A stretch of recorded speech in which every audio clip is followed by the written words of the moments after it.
کچھ لوگ جو ہے وہ صرف گوشت مطلب کھانے کے لیے قربانی کرتے ہیں، اس کے اندر پھر طرح طرح کے حصے بنا کے نئے نئے فریزر خریدتے ہیں، پھر اس کے بعد ان کو پیک کر کے رکھتے ہیں، یعنی کہ قربانی کا جو ایثار کا جذبہ ہے اس کو سب کو متاثر کر دیتے ہیں۔ تو میں یہ چاہتا ہوں کہ سیگمنٹ ان لوگوں کے لیے ہو جنہوں نے سارا سال قربانی نہیں کی یا سارا سال گوشت کھانے سے محروم رہے، ان کو اس قربانی میں گوشت ملا اور انہوں نے اپنی کسی جگہ محفوظ رکھا، اور میں ان کے ساتھ یہ سیگمنٹ شیئر کرنا چاہ رہا ہوں بجائے ان لوگوں کے کہ جنہوں نے اپنے ڈیپ فریزر بھرے اور لوگوں کے ساتھ شیئر نہیں کیا۔ چلے تو لیکن اس پر بات کرنے کے لیے آپ کے رشتہ دار محلے والے بھی رکھوا دیتے ہیں، ان کی امانت ہوتی ہے، وہ ایسے ہی ہے نا، خیانت نہیں کرنی چاہیے۔ تو اس امانت کا خیال کیسے رکھیں کھائے بکھائے کے علاوہ؟ ہم کیوں خیال رکھیں اس کا؟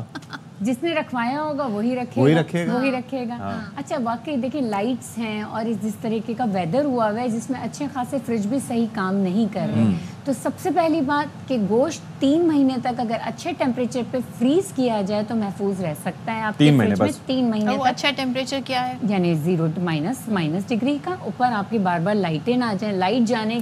کا بھی اگر یہ وقت ہے کہ آپ کا گوشت نرم نہیں پڑا، اس میں سے پانی نہیں نکلا، جب تک تو وہ ٹھیک ہے۔ جہاں آپ کی لائٹ گئی اور وہ اتنا لمبے ڈیوریشن کے لیے چلی گئی کہ وہ گوشت تھو ہو گیا، مطلب وہ پگھل گیا، اب اس کو آپ بار بار ری یوز نہ کریں، وہ صحت کے لیے بہت نقصان دے گا۔ میں ایک چیز یہ کہہ رہا تھا نا کہ میری والدہ ایک چیز پہ بڑا فوکس رکھتی تھی کہ بھائی لائٹ چلی گئی فریج یا فریزر نہ کھولو۔ بالکل، اس کے اثر پڑتا ہے؟ دیکھیں بالکل پڑتا ہے، ایک چیز ہے کولنگ نکل جاتی ہے اور چیزیں ہیں وہ جلدی خراب ہونے شروع ہو جائیں گی، تو ٹیمپریچر کا کنٹرول ہونا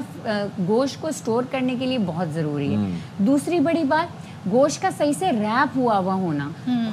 کھلی برتنوں میں گوشت کو نہ رکھیں، ایئر ٹائٹ کنٹینرز میں یا air tight zip lock bags میں بالکل اس کو پیک کر کے رکھیں کہ باہر کی ہوا اندر نہ جائے، ٹھیک ہے۔ فریج کا دروازہ کھلتا ہے کرتا ہے یا جب آپ گوشت کو ریپ کر رہے ہوتے ہیں اس وقت اس بات کا خیال رکھیں کہ آپ نے اس کو ایئر ٹائٹ رکھنا ہے تاکہ کنٹیمنیشن نہ ہو۔ اچھا لیکن اگر فرض کریں پورا دن لائٹ چلی گئی، 5 گھنٹے لائٹ چلی گئی، تب تو لازمی وہ گوشت جو ہے وہ بھی تھو ہونا شروع ہو جائے گا، پھر کیا کریں؟ اس وقت آپ گوشت کو باہر نکالیں، جتنا تھو ہو چکا ہے اور آپ کو لگ رہا ہے اس کو دوبارہ ریفریز نہیں کریں، پھر اس کو کک کریں، کک کرنے کے بعد اس کو 3 سے 5 دن کے اندر استعمال کر لیں۔ ویسے تو دیکھیں بینگ اے ڈاکٹر میں یہ ایڈوائز نہیں کرتی کہ کک ہوا کھانا 24 گھنٹے سے زیادہ استعمال نہیں کرنا۔ لوگ تو فریز کر دیتے ہیں کھانے بنا، ہاں تو یہ بیماری فریز کرتے ہیں، ہم جو کھانا پکا کے ہم فریز کر کے دوبارہ ری ہیٹ کر کے کھاتے ہیں نا، یہ ہم بیماری کھا رہے ہوتے ہیں ایکچولی تو۔ لیکن چلیں میں ابھی کے جیسے اشفاق نے کہا کہ ہم ان لوگوں کی بات کریں جو پورا سال گوشت نہیں کھاتے، جنہوں نے ایک مقصد کے لیے گوشت کو رکھا ہوا ہے اپنے فریج میں اس وقت ان لوگوں کے لیے بات کر رہی ہوں کہ وہ میکسیمم حد تک نقصان سے، اپنے صحت کے نقصان سے کیسے بچ سکتے ہیں اور گوشت کا استعمال کیسے کریں۔ وہ اس گوشت کو پکا لیں، پکانے کے بعد 3 سے 5 دن کے اندر دوبارہ فریزر میں رکھ کے اس کو یوز کر لیں، اس سے زیادہ نہ۔ اچھا میری ایک بات سنیں، وہ پہلے زمانے میں اپنے بچپن میں نے یہ دیکھا ہے، ہماری نانیاں دادیاں اور یہ کیا کرتی تھیں، گوشت کو نمک لگا کے، جیسے ممیوں کو نہیں کرتے تھے مصری، وہ طریقہ کار تھوڑا ڈفرینٹ ہوگا آئی ایم شیور، لیکن وہ نمک لگا کے ان کو دھوپ میں سکھا دیا کرتے تھے، and even if you use them after 6 months وہ پیرو کے اس کو رکھ دیتے تھے اور وہ ایسا ٹیسٹ کرتا تھا کہ جیسے آپ نے ابھی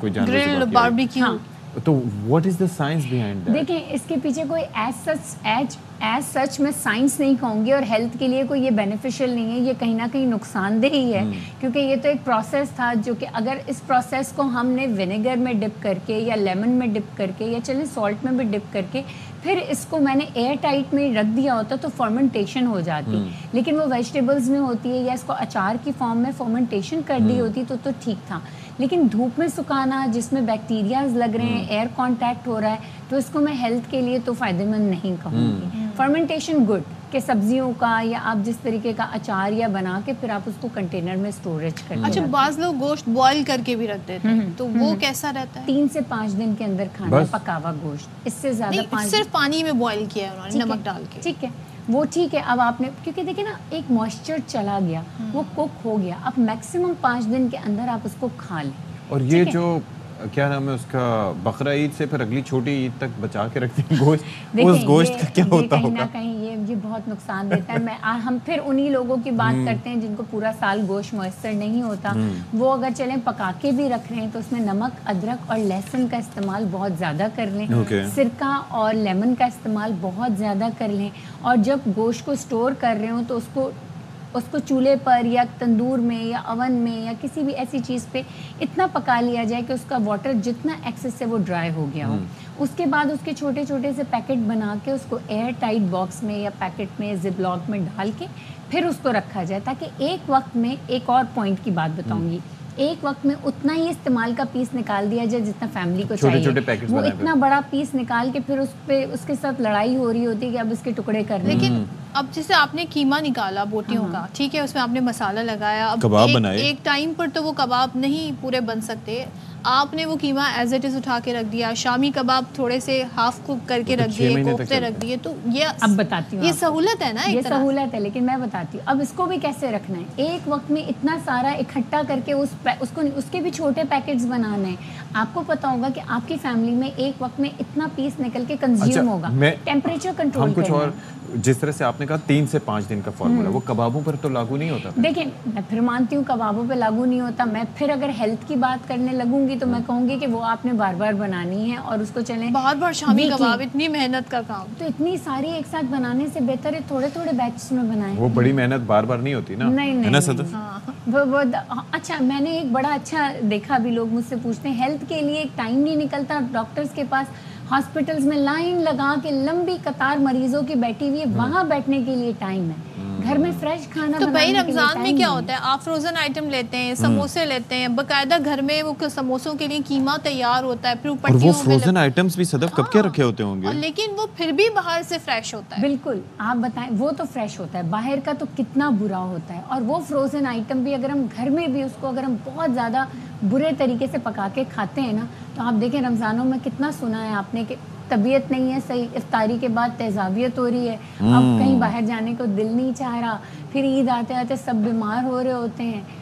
تراویح کے بعد ڈاکٹر بیٹھتے ہیں اور ڈاکٹرز کی ہاسپٹل کلینکس میں لائن لگی ہوئی ہوتی ہے. تو یہ تھوڑا سا اپنی ہیلتھ کو ذرا پریورٹی دیں تو خود. لیکن یہ آپ کی بات اچھی ہے کہ اتنے ہی پیکٹ بنا کے رکھیں جتنی آپ